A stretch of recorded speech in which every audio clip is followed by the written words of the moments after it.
Assalamualaikum warahmatullahi wabarakatuh. Saya Taufik dari Prodi Ilmu Penyakit Dalam Universitas Airlangga, Surabaya. Saya akan mencoba menjelaskan vaksinasi COVID-19 dari sudut pandang filsafat epistemologi. Definisi filsafat. Bahasa Yunani, philosophia. Philos yang berarti cinta. Sophos berarti intelijensia, kebijaksanaan, keterampilan, pengalaman, dan pengetahuan. Filsafat adalah studi tentang seluruh fenomena kehidupan dan pemikiran manusia secara kritis dan dijabarkan dalam konsep mendasar. Menurut Harun, filsafat merupakan pengetahuan tentang hikmah, pengetahuan tentang prinsip atau dasar-dasar, mencari kebenaran, dan membahas dasar-dasar dari apa yang dibahas. Menurut Aristoteles, filsafat adalah pengetahuan tentang kebenaran dan dapat dipertanggungjawabkan atas dasar akal pikiran. Sedangkan menurut Immanuel Kant, filsafat adalah ilmu pengetahuan yang menjadi pokok dan pangkal dari segala pengetahuan. Hakikat dari berpikir secara filsafat adalah berpikir yang sangat mendalam, menyeluruh, atau berpikir yang dilihat dari berbagai sudut pandang pemikiran. Cara berpikir demikian agar masyarakat dapat berpikir secara tepat, mendalam, holistik, menyeluruh, dan benar, sehingga dapat dipertanggungjawabkan. Kedokteran dari perspektif filsafat. Filsafat dibagi ke dalam 3 golongan, yaitu ontologi, epistemologi, dan aksiologi. Dalam hal ini saya akan membatasi dalam hal epistemologi. Epistemologi merupakan filsafat yang berhubungan dengan masalah pengetahuan, yang berhubungan dengan sumber-sumber pengetahuan, atau menekankan pada hakikat-hakikat pengetahuan yang dijelaskan oleh cabang atau aliran ilmu. Coronavirus. Penyebab dari COVID-19 adalah virus yang tergolong dalam famili coronavirus. Coronavirus merupakan virus RNA, strain tunggal positif, berkapsul, dan tidak bersegmen. Coronavirus yang menjadi etiologi COVID-19 termasuk dalam genus Beta coronavirus. Umumnya berbentuk bundar, dengan beberapa pleomorfik dan berdiameter 60 sampai 140 nanometer. SARS-CoV-2 sensitif terhadap sinar ultraviolet dan panas. Efektif dapat dinonaktifkan dengan pelarut lemak seperti ether, etanol, etanol 75%, disinfektan yang mengandung klorin, asam peroksiesat, dan kloroform, kecuali chlorhexidin. COVID-19 muncul pertama kali pada akhir Desember 2019 di kota Wuhan, Hubei, Cina. Nama resmi dari WHO adalah Coronavirus Disease 2019. Penyebabnya adalah SARS-CoV-2. Tanggal 2 Maret 2020, kasus pertama di Indonesia. Dan pada tanggal 16 Maret 2020, kasus pertama di Surabaya. Berikut adalah merupakan gejala dan tanda dari penyakit coronavirus, yaitu gangguan saluran pernapasan ringan, pneumonia, umumnya ringan, 20% berat, dengan angka kematian 2,9%. Pengobatan dan vaksin, suportif. Dalam hal ini sekarang sudah ditemukan vaksin. Penetapan baik, ya, kasus di Indonesia belum ada. Vaksinasi COVID-19. Vaksinasi COVID-19 telah dicanangkan oleh pemerintah. Instruksi Presiden untuk program vaksinasi COVID-19. Yang pertama, vaksin COVID-19 diberikan secara gratis dan masyarakat tidak dikenakan biaya sama sekali. 2.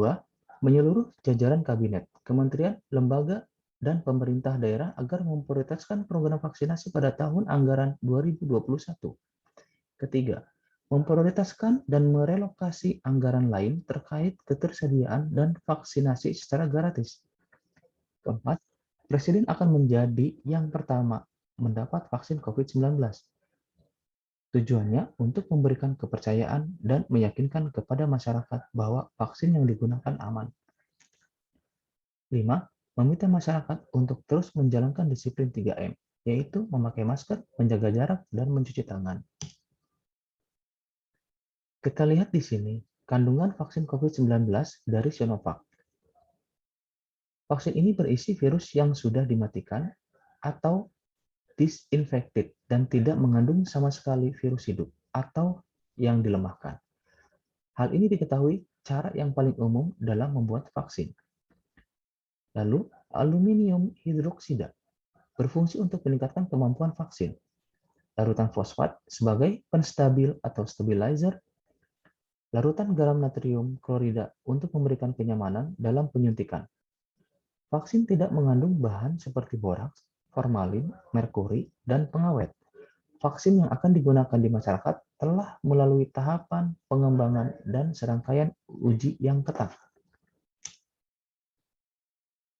Berikut kandidat vaksin COVID-19, yaitu Pfizer atau BioNTech, AstraZeneca, Sputnik, Janssen Pharmaceutical, Novavax, dan Sinovac. Berikut adalah jumlah kebutuhan vaksin di Indonesia sebanyak 181,5 juta jiwa. Tenaga kesehatan dan pelayanan publik akan mendapat prioritas vaksin pertama. Gelombang 1, periode vaksinasi Januari sampai April 2021, yaitu petugas kesehatan. Vaksinasi dilakukan untuk tenaga kesehatan tersebar di 34 provinsi, sebanyak 1,3 juta jiwa. Kedua, petugas publik sebanyak 17,4 juta, lansia 21,5 juta. Lalu periode 2, periode vaksinasi April 2021 sampai Maret 2022, yaitu masyarakat rentan, masyarakat di daerah dengan risiko penularan tinggi sebanyak 63,9 juta, dan masyarakat lainnya dengan pendekatan klaster sesuai dengan ketersediaan vaksin sebanyak 77,4 juta. Dengan catatan, vaksinasi dilakukan pada tahap awal untuk tenaga kesehatan dan dilanjutkan dengan masyarakat usia 18 sampai 59 tahun. Kedua, umur 60 tahun ke atas akan divaksinasi setelah mendapatkan informasi keamanan vaksin untuk kelompok umur tersebut. Misalnya tertuang EUA atau data hasil uji klinis tahap 3. Yang ketiga, vaksinasi dapat dilakukan juga terhadap komorbid terkendali. Kriteria menunggu rekomendasi ITAGI atau ahli.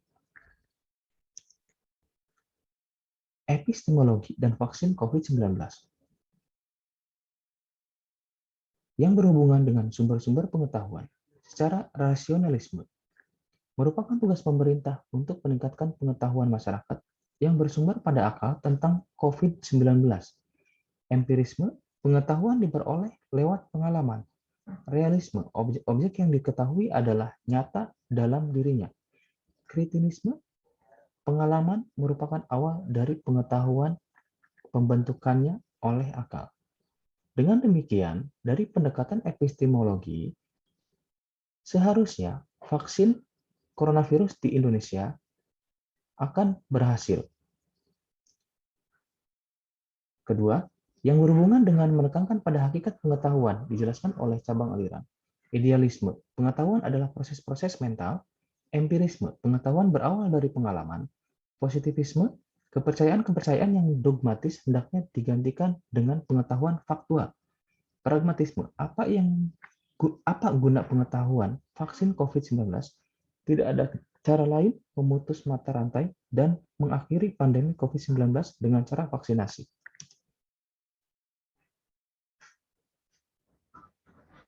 Terima kasih.